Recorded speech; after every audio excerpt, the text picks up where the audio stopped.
जहां तक पहुंच रही है, विभूतिपुर के,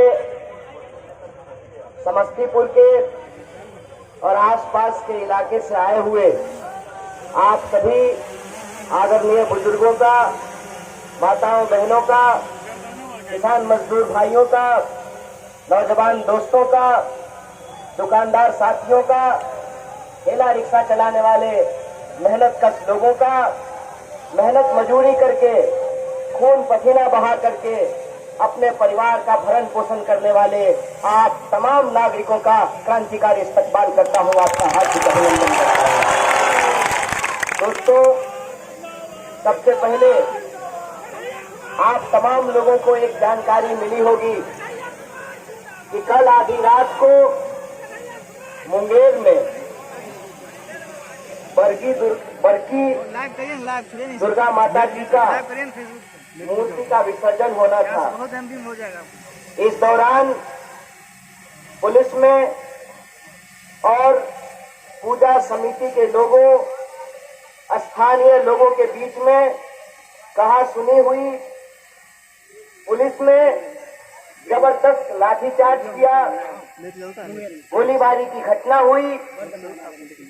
स्थानीय लोग बताते हैं कि 4 लोगों की मौत हुई है, जबकि पुलिस का कहना है 1 इंसान की मौत हो गई है, दर्जनों लोग घायल हुए हैं। सबसे पहले इस अप्रिय घटना की जो बर्बर लाठीचार्ज किया गया है, पुलिस की फायरिंग में जो एक नागरिक की मौत हुई है, उनके प्रति, उनके परिवार के प्रति मैं अपनी संवेदना व्यक्त करता हूं और इस मंच से सरकार को ये चेतावनी देता हूं, संभल जाइए, संभल जाइए। नागरिकों के ऊपर इस तरीके का बर्बर हमला हम बर्दाश्त नहीं करने वाले हैं। और इस महागठबंधन में शामिल आप तमाम पार्टी के नेतागण, आपसे भी मैं यह आग्रह करता हूं कि ये सवाल हम लोगों को बहुत मजबूती से उठाने की जरूरत है। ये जो नागरिकों के ऊपर गोली चलाई गई है, इसकी न्यायिक जांच हो। अगर न्यायिक जांच होने के बाद दोषियों के ऊपर कार्रवाई नहीं होगी तो इसका खामियाजा इस सरकार को भुगतना पड़ेगा। यह ऐलान हमें ऐसा करना चाहिए।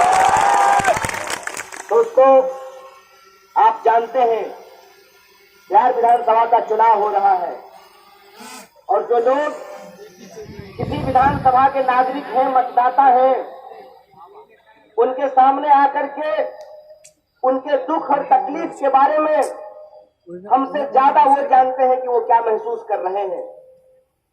उस संबंध में मेरा अनुभव आपके सामने कुछ भी नहीं है। मैं कहीं से आकर के, हालांकि मैं कहीं से नहीं आया हूँ, मैं तो बेगूसराय से ही आया हूँ और ये समस्तीपुर है। समस्तीपुर मेरा नानी घर है, मैं तो नहीं आया हूँ। लेकिन मैं ये कहना चाहता हूँ कि आप अपने जीवन के बारे में हमसे बेहतर जानते हैं। कहते हैं ना कि किसी महिला को प्रसव पीड़ा के बारे में ज्ञान नहीं देना चाहिए और जनता को उनके तकलीफों के बारे में ज्ञान नहीं देना चाहिए। वो बखूबी जानते हैं कि उनके साथ क्या हो रहा है। वो बखूबी जानते हैं कि उनके जीवन की सच्चाई क्या है। प्रश्न ये है कि इन समस्याओं से हमको निजात कैसे मिलेगी और उस निजात के लिए सबसे पहला कदम जो होना चाहिए, वो पहला कदम हम तमाम राजनीतिक दल के लोगों ने ली है, उसकी पहल हमने की है। और इसका उदाहरण ये है कि 2020 के बिहार विधानसभा चुनाव में 5 पार्टियों का एक गठबंधन तैयार किया गया है और इस गठबंधन का एकमात्र उद्देश्य है कि हम बिहार में बदलाव चाहते हैं। यही संकल्प लेकर के साथ आए हैं।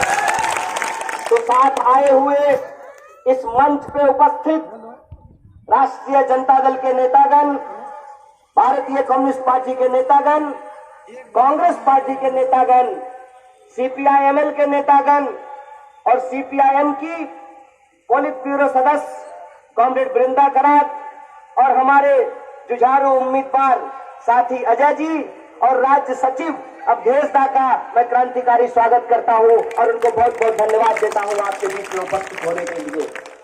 दोस्तों, 3-4 महत्वपूर्ण प्रश्न महागठबंधन के लोगों से पूछा जा रहा है। पहली बात तो ये कि कई लोग ये सवाल पूछ रहे हैं कि सीटों का बंटवारा बराबर बराबर क्यों नहीं हुआ है। देखिए, जो अनुभवहीन लोग होते हैं उनको यह सब बात समझ में नहीं आती है। बताइए, 5 उंगली बराबर हो जाएगा तो इससे हम लोग खेती कर पाएंगे? जो काम अंगूठा का है वो काम कानी उंगली नहीं कर सकती है, और जो काम बीच वाली उंगली का है वो काम दूसरी उंगली नहीं कर सकती है। सवाल संख्या का नहीं है, सवाल नंबर का नहीं है, सवाल उस कोशिश का है जिससे हम बिहार का सूरत हाल बदलना चाहते हैं। उसके लिए हमने ये संकल्प लिया है। कई लोग कहते हैं कि संख्या बहुत कम है, तो एक बात बताइए, किसी भी मंजिल को पाने के लिए पहला कदम तो उठाना पड़ेगा ना। क्या बाबू, बिना कदम उठाए हम लोग मंजिल तक पहुंच सकते हैं? और एक एक ईंट को जोड़ करके ही घर बनता है ना। तो अगर बिहार विधानसभा में आप चाहते हैं कि बदलाव हो और ये बदलाव जरूरी है, तो आप ये समझ लीजिए, एक एक उम्मीदवार को आपको जिताने की जिम्मेवारी अपने कंधे पे लेना पड़ेगा। और आपको ये नहीं देखना होगा कि कौन उम्मीदवार किस पार्टी से है, कौन उम्मीदवार का चिन्ह कौन सा है, कौन उम्मीदवार का संगठन कौन सा है और कौन उम्मीदवार का झंडा कौन सा है। आपको ये देखना पड़ेगा कि ये 5 पार्टियों का गठबंधन है।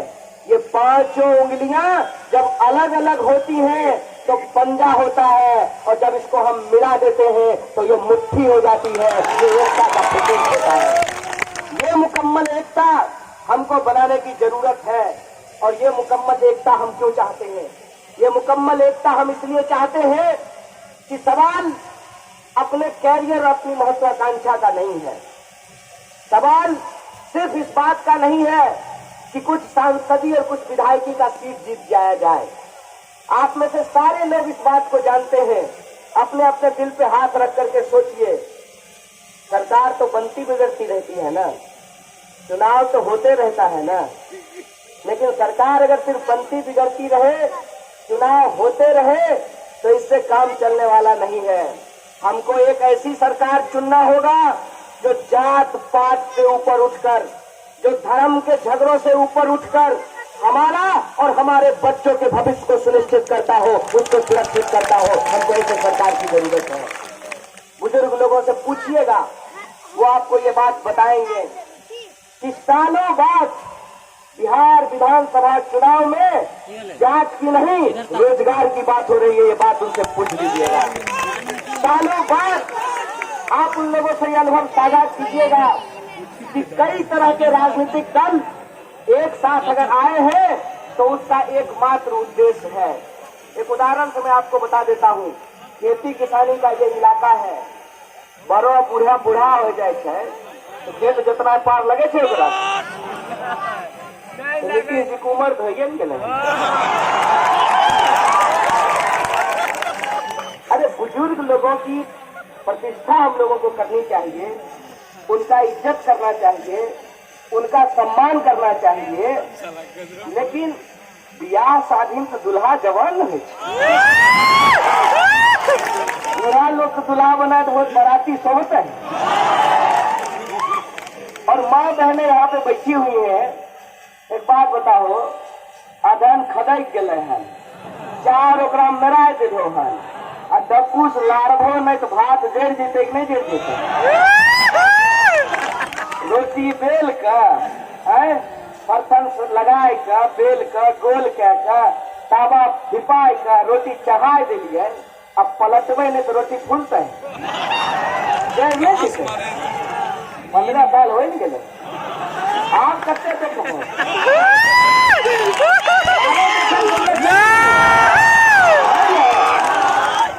दरवनिया अभी दहो आर पार के कोई धरी धोखा की जरूरत नहीं थी, कोई धरी धोखा का जरूरत नहीं है। बिहार की एक खासियत है, जब भी हम लोग किसी को दिल से लगाते हैं ना तो भरपूर लगाते हैं, और मौका भी देते हैं तो भरपूर देते हैं। तो 15 साल दिए, अब हो गया, अब दूसरे को देते हैं।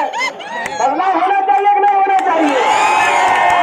करके बोलिए सरकार बदलनी चाहिए, तो इससे अच्छा मौका मिलेगा। हमारे यहाँ बेगूसराय में इतना एक गाना गाता है कि फिर आया वो वक्त पुराना, सबको सबक सिखाएंगे, और जो निशान आपके सामने में हो महागठबंधन का, उसी पे बटन दबा करके अपने प्रत्याशी को जिताएंगे। इसीलिए हम आपसे ये आग्रह करने के लिए आए हैं, जब आप 3 तारीख को मतदान करने के लिए जाइएगा तो आप एक बार सोचिएगा कि आप मतदान क्यों कर रहे हैं। आप मतदान कीजिएगा पलायन के खिलाफ, आप मतदान कीजिएगा अपने बाल बच्चों के रोजी रोजगार के लिए, आप मतदान कीजिएगा अपने घर के बुजुर्ग के वृद्धा पेंशन के लिए, आप मतदान कीजिएगा समान काम के समान वेतन के लिए। यही आह्वान हम आपके सामने करने के लिए आए हैं। बताइए ये अन्याय है कि नहीं है? किसान दिन रात मेहनत करता है खेतों में, हर चीज को उपजाता है, लेकिन उस किसान की हालत क्या है?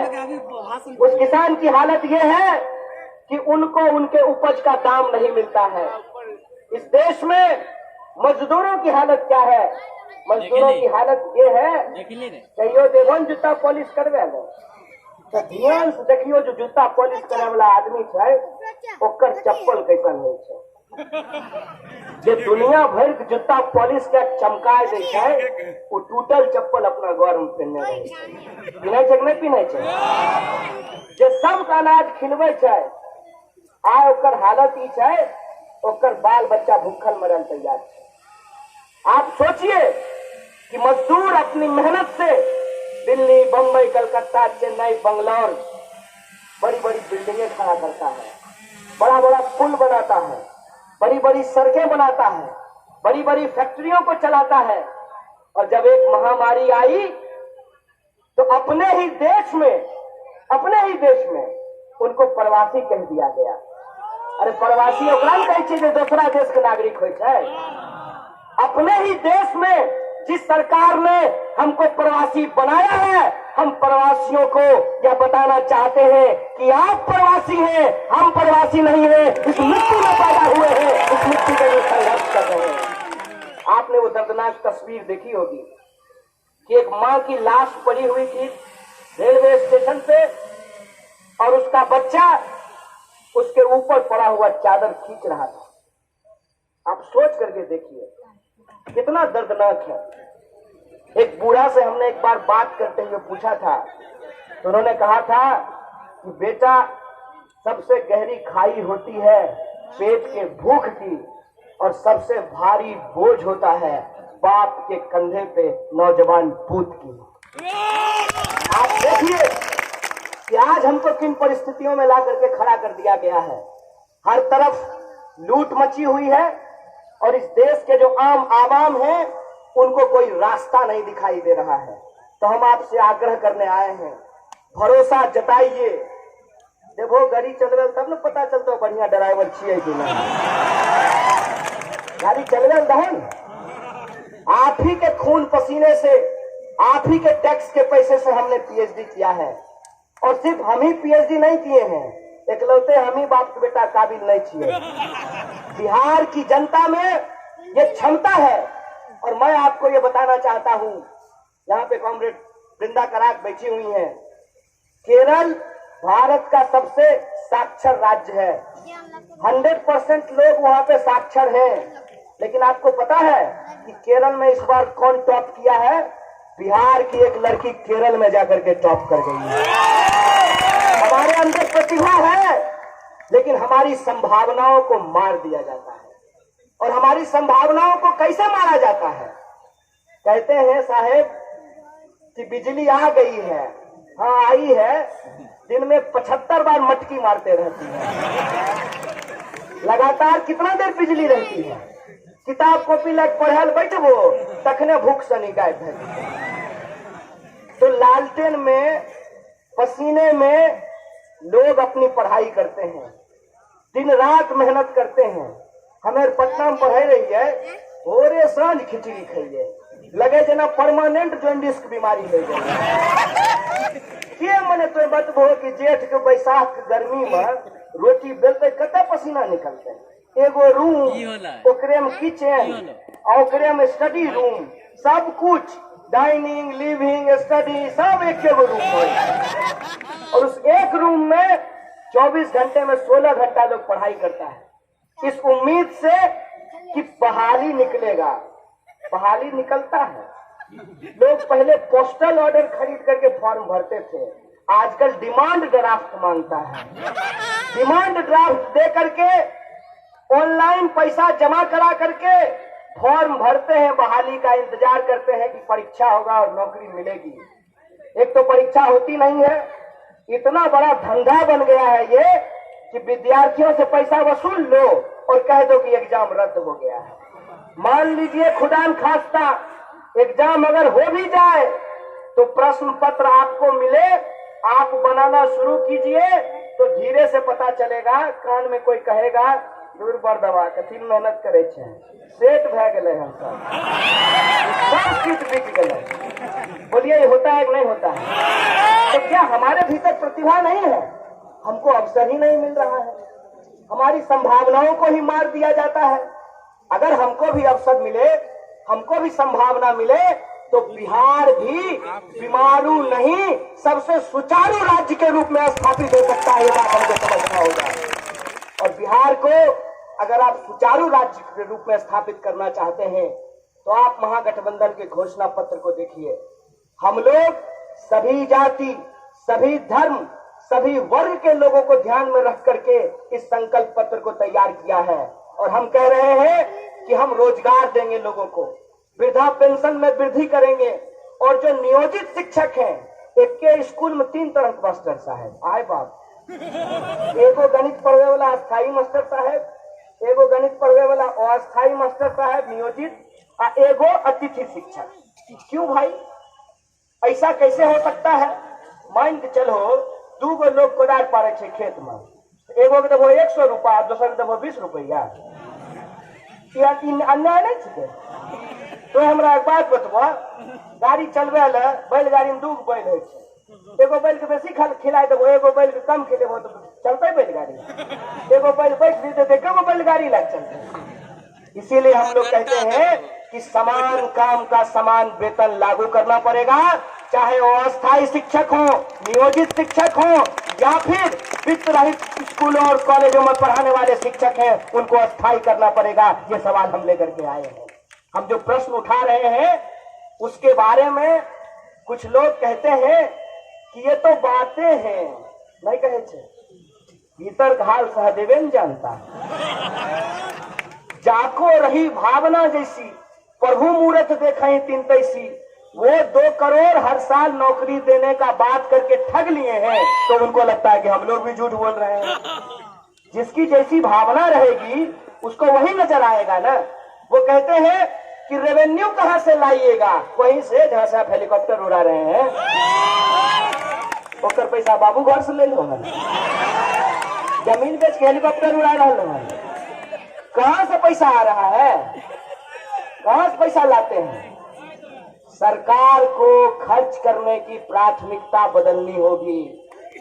देश की जनता गरीब और नेताजी के लिए 8.5 करोड़ का विमान नहीं चलने वाला है। हमरे पैसा ले तो हमरे पर फुटानी नहीं चलने वाला है। इस बात को हमको बदलना पड़ेगा। सरकार अगर अपनी प्राथमिकता बदल ले तो जनता के लिए कल्याण का काम किया जा सकता है। और मैं आपको बता दूं, बिहार जैसे राज्य में सबसे बड़ी समस्या क्या है? सबसे बड़ी समस्या ये है कि एस्टीमेट का घोटाला होता है। एस्टीमेट माने की 2 मिनट में समझाई दै छियै। देखिए मंच है ना, मान लीजिए इस मंच को बनाने में 20,000 रुपया खर्च मिला है, ऐसे उदाहरण के लिए बोल रहे हैं। और स्थानीय कार्यकर्ता को अगर ये पता चले कि इसका पैसा राज्य कार्यालय से आने वाला है तो 20,000 का बिल 40,000 लगा देगा। इसको कहते हैं एस्टीमेट का घोटाला। जितने पैसे में ऑफिस में 2 कुर्सी खरीदी जाती है, उतने पैसे में ऑफिस में 100 कुर्सी खरीदी जा सकती है। आप कभी भी किसी भी योजना का एस्टीमेट उठा करके देख लीजिए, आपको पता चल जाएगा कि कितना बड़ा घोटाला हो रहा है।